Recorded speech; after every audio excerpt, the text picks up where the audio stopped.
أعوذ بالله من الشيطان الرجيم. بسم الله الرحمن الرحيم. إن الله لا يستحيي أن يضرب مثلا ما بعوضة فما فوقها،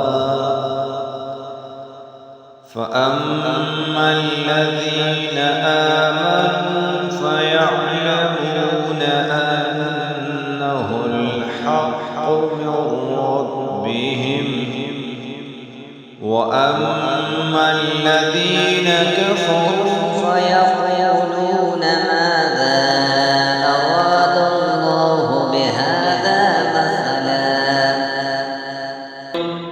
يضل به كثيرا ويهدي به كثيرا، وما يضل به إلا الفاسقين الذين ينقضون عهد الله من بعد ميثاقه ويقطعون ما أمر الله به أن يوصل ويفسدون في الأرض، أولئك هم الخاسرون.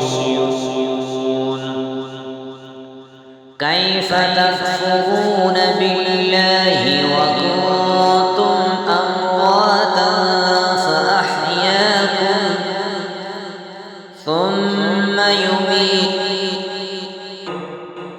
ثم